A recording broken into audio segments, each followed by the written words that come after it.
My friend brought a lion to a party that I was attending, then framed me for it after it went horribly wrong. I hired a lawyer to fight my case, and that's when I found out a disgusting truth about my friend. I 29 male got a text from my friend inviting me to a party he was hosting, and when I accepted he told me this party would be unforgettable. The party rolled around and right as it was beginning, he announced that he had something truly special for us. He took us all upstairs into one of his 7 bedrooms, and we saw a massive box-shaped item covered by cloth. He slowly pulled the cloth off, and behind it was a humongous cage with a fully grown lion. For some idiotic reason one dude walked up the cage and stuck his hand near it, and that's all it took for the seemingly calm lion to become triggered. It swiped at the guy's hand and managed to scratch it, then pounced on the cage and started hitting it. At that moment I wanted out. I turned around and left the room, and as I was downstairs I heard a shriek followed by everyone running down. I immediately bolted out the door trying to get as far away as possible. My car was parked a few blocks away, and I sprinted the whole way there. When I got to the car safely and began driving the entire ride home, I sat in silence as I thought about how I could have lost my life that night. I finally made it home, locked my doors and just sat there, trying to process what I just witnessed. It was like something out of a nightmare. I tried to calm down, telling myself that it wasn't my problem and that I was lucky to have made it out without getting hurt. A few days later I got a call from the police. Apparently, the party incident had been reported,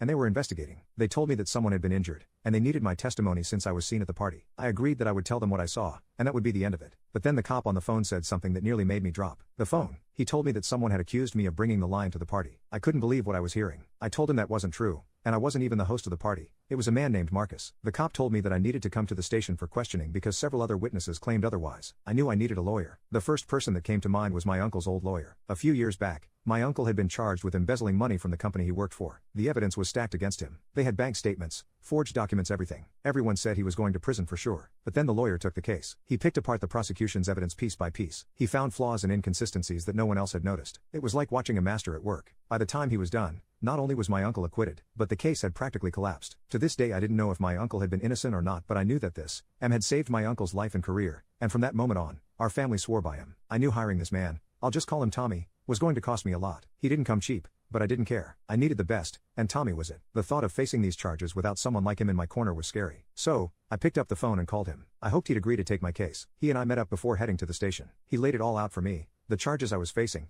how serious they were and what kind of trouble I could be in if I couldn't prove my innocence. Reckless endangerment, causing harm. I could be looking at serious jail time. When we got to the station, they started questioning me about the party, the lion, everything. I told them the truth that I was just a guest and that I had no idea Marcus had planned something so reckless. But then they started bringing up witnesses. Multiple people claimed they saw me with the lion and said I was involved in bringing it to the party. I was stunned. These people were flat out lying. I kept telling the cops it was Marcus, but the more they pressed me, the more I realized just how deep this mess really was. Leaving the police station after that interrogation was one of the most surreal moments of my life. I just spent hours being questioned about something I had nothing to do with, and the cops were treating me like I was guilty from the start. By the time they were done, I was completely drained. As soon as I walked out of the station, there was Tommy, waiting for me. He was leaning against his car like this was just another day at the office for him. But I knew better. I knew that behind the calm persona, his mind was already working overtime to figure out how to get me out of this mess. As soon as I reached him, he didn't ask how it went. He didn't need to. We both knew this was just the beginning. We drove for a while in silence, and I could feel the weight of everything pressing down on me. Tommy said that he wasn't going to sugarcoat anything. He said it was going to be tough. The first thing we worked on was my alibi,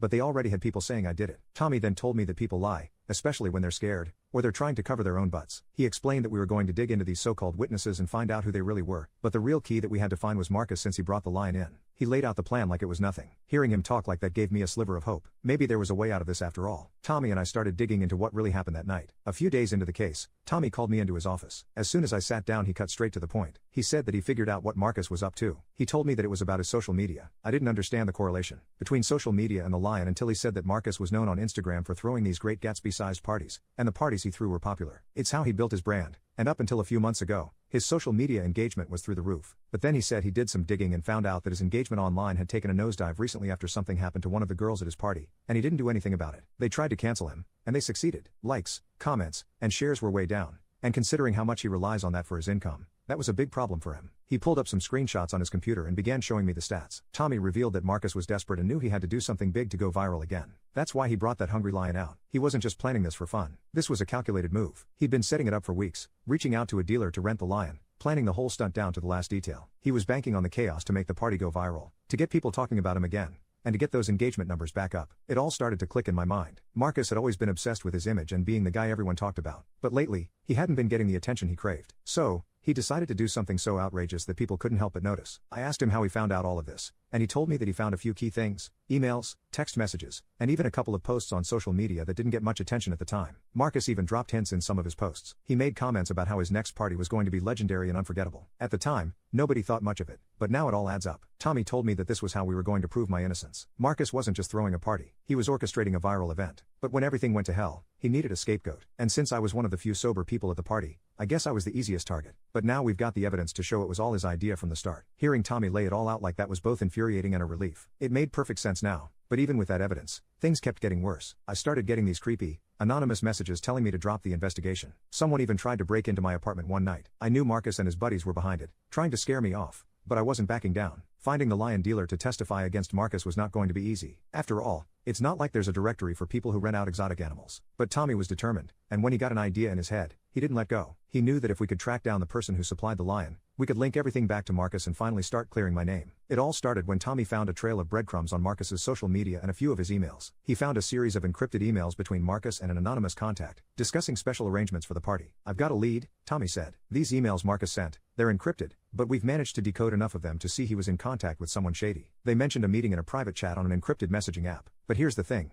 Marcus isn't exactly a tech wizard, and he didn't cover his tracks as well as he thought." Tommy pulled up a map on his computer, showing a cluster of dots around a sketchy part of town. He met this person in an industrial area on the outskirts of the city, a place known for black market deals. It was a long shot, but Tommy had a plan. We went to the area, which was mostly filled with rundown warehouses and shady businesses. Tommy started asking around, subtly at first, pretending to be someone interested in renting an exotic animal for an event. Most people brushed us off, but eventually, word got around, and someone pointed us to a guy named Rick. After a few days of digging and following up on leads, we found him in a dingy warehouse on the edge of town. The place reeked of animal musk and decay, and the second we stepped inside, I felt nauseous. Tommy approached him with caution, knowing we had to play this just right. Rick eyed us suspiciously. We told him that a friend of ours recently rented out a lion, and we were trying to do the same. We told him that the friend sent us. He then asked who the friend was. We told him it was Marcus, and as soon as he heard that name, he eased up. We then asked him if he could give us the rundown on the price and how he knew Marcus. Rick hesitated, but then he shrugged. He said that Marcus came to him a few weeks before the party and said he needed something big, something that would get people talking. Rick told him a lion wasn't exactly a petting zoo attraction, but Marcus didn't care. Marcus paid him a small fortune for the lion and didn't ask too many questions. Tommy exchanged a quick look with me, a look that said, "We've got him." Rick's confession tied everything together. Marcus had sought out the lion dealer himself, paid top dollar and set the whole thing in motion. It was the final piece we needed to prove that Marcus had set up the stunt from the very beginning. After getting Rick's testimony, we headed to Marcus's neighborhood. I remembered that one of his neighbors had a doorbell with a camera that pointed directly across the street from Marcus. When we got there, we asked the woman living there if we could check her footage due to the incident. She agreed, and lo and behold, the camera had captured Marcus leading the lion into his house before the party. The footage was clear as day. It showed Marcus handling the lion and bringing it inside. The closer we got to revealing the truth, the more desperate Marcus became. It was clear that the walls were closing in on him, and he knew it. But instead of backing down, he pressed me more. At first, it was just anonymous threats and nasty messages left on my phone and a brick through my apartment window. But then things took a terrifying turn. One evening, after gathering evidence with Tommy, I was driving home. The day had been exhausting, but we were making real progress. I was driving down the road just a few blocks from my apartment when I noticed something was off. I pressed the brake pedal, but instead of stopping, there was nothing. The pedal sank to the floor with no resistance. My heart skipped a beat as I realized what was happening. I had no brakes. Panic set in as the car picked up speed. The streetlights were blurring past. I gripped the steering wheel and yanked the emergency brake. The car skidded, tires screeching as it swerved uncontrollably, but at least it was slowing down. I fought to keep it from crashing and steered hard to avoid oncoming traffic and parked cars. Finally, the car came to a stop, inches away from slamming into a tree. I sat there, trying to catch my breath and process what had just happened. It didn't take a genius to figure out that this wasn't an accident. Someone had removed my brakes, and there was only one person desperate enough to do something like this. Tommy was furious when I told him what happened. "This is beyond reckless. This is attempted unaliving," he said. Tommy told me that we'd get my car examined, and if we found proof of tampering, we'd have him on even more charges. With the footage, the dealer's testimony, and everything else we had, we went back to the cops. This time, they couldn't ignore the evidence. Marcus was arrested for endangering lives, reckless endangerment, and trying to frame me for the whole mess. He was screwed, and there was no way out for him this time. After everything came to light, the charges against me were dropped. I was cleared of any wrongdoing, but the whole experience left me shaken. I had been dragged through hell for something I didn't do, and it almost ruined my life. Marcus ended up facing a laundry list of charges and was looking at serious prison time.